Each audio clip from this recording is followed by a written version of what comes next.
Welcome back, friends, to the Food Freedom Podcast. I am Coach Mary. I'm a food addiction recovery coach, and I'm your host.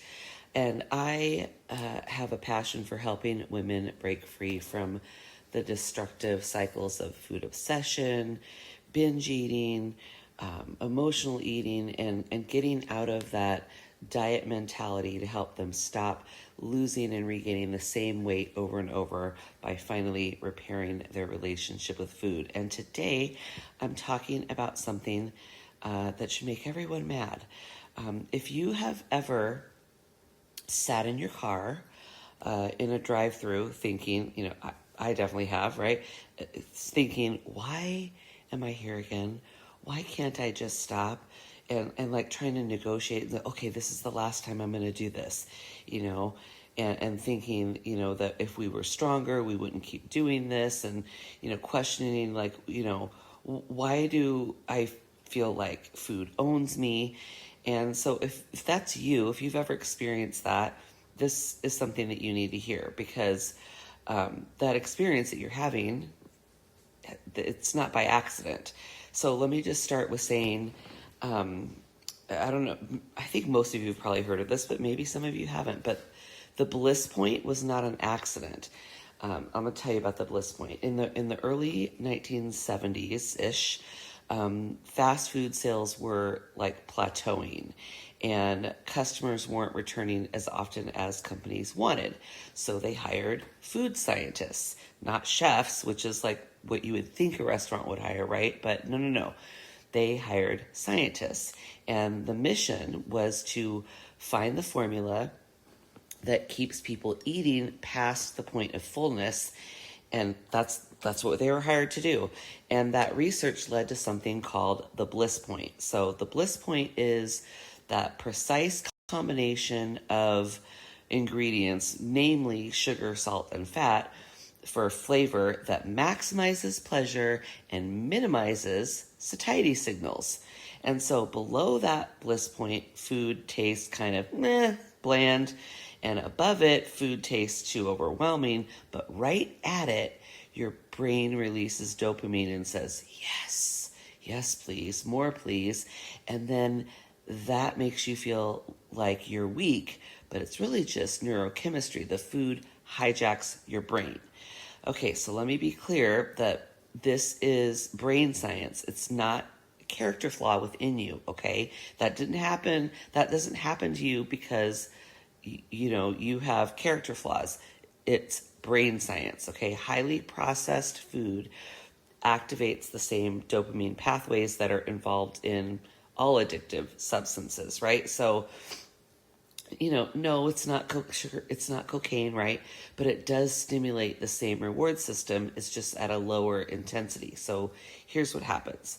You eat the food, dopamine spikes, your brain registers that hit, that fix, and then it drops below baseline when the food is gone.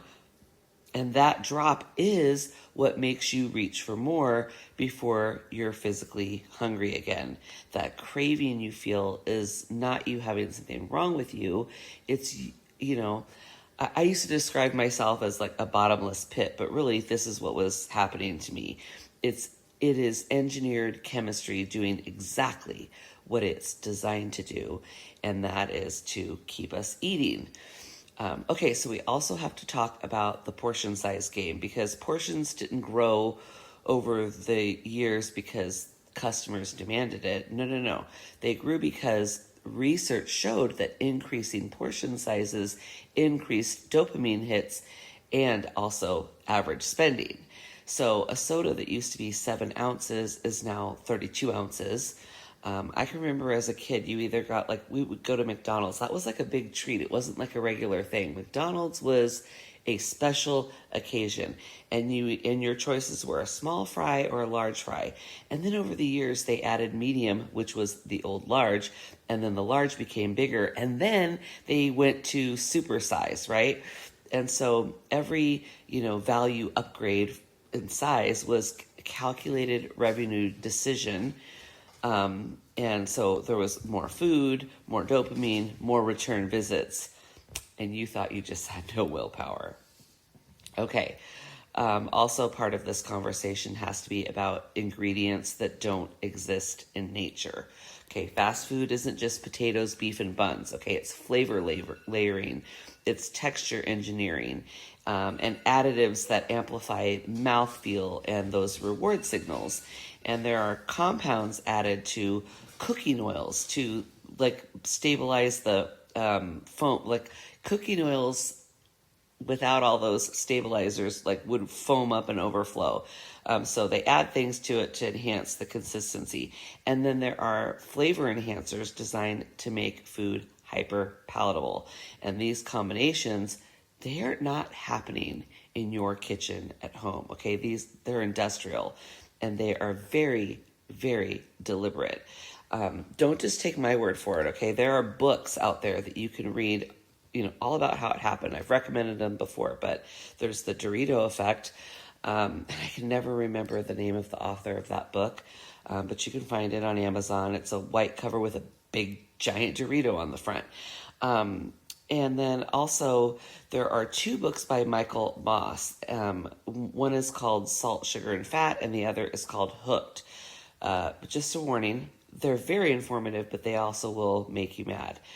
Okay, there's also something called the shame strategy that I have to mention, and this is where it gets really frustrating, right? So for years, the narrative pushed to, we, the public, was this. It was, obesity is, it's about inactivity and, you just, are eating too many calories.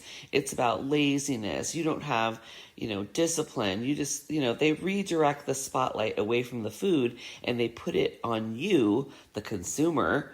You know what? And that worked, because when you believe it's your fault, you keep trying harder inside this ridiculous system that keeps pulling you back in, right?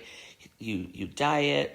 This is me, okay? Dieting, over-restricting, white-knuckling, then relapsing, then blaming myself, and, repeat. That's just like on repeat, right?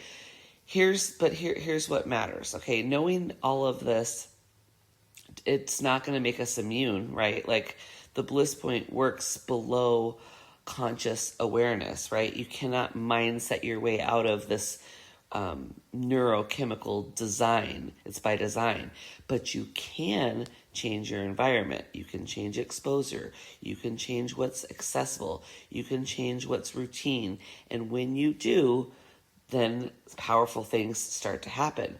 That dopamine roller coaster calms down, cravings decrease, your natural hunger and fullness signals start to be repaired, and then you stop feeling so possessed by food because you're not eating the same things. And so this is just one of the reasons why I teach abstinence, why I teach removing drug foods, because, it's not because we're weak, we don't have like this weakness, this willpower issue. It's because we're up against a very deliberate design and system, right? You don't moderate something that's literally engineered to override moderation. You have to remove it. You have to stabilize your brain and you rebuild, and then your body can start cooperating again. So, all right, let's be honest. The system was built to keep you in the loop of, the drive-through, the middle aisles at the grocery store, you getting the dopamine hit, crashing and repeating, okay? Getting free is going to require you stepping out of that loop entirely, not continuing to dabble with it, not trying to negotiate or bargain where you have one foot on both sides, not trying to prove that you're strong enough to, to have just one and walk away. Okay, changing your environment is contrary to what a lot of people want to say. It's not an extreme tactic, okay? It's strategic. So if this episode hit home with you, I want you to sit with one question. Where in your life are you trying to use willpower against the engineering, right? Our recovery is not about trying to be stronger than that system. It's about building a life where that we're outside of that system, where that system no longer controls us, right? So if you want support in doing that, come join me and my tribe members inside the Food Freedom Tribe. It's not a place of shame. It's a place of education. It's going to help you get stabilized. And we, are working on rebuilding from the inside out. You can find all the details about the Food Freedom Tribe in the link in the show notes below. Also, if you're not on my email list, make sure you head to my website, foodfreedomwithmary.com. Get on that list so you don't miss anything. If this episode resonated, share it with someone who needs to hear the truth and stop blaming themselves, or share it with someone who keeps telling you that it's all about everything in moderation, right? You're not crazy. You're not weak. You are just up against design, and that design can be dismantled. Thanks for listening today, and I'll see you in the next episode.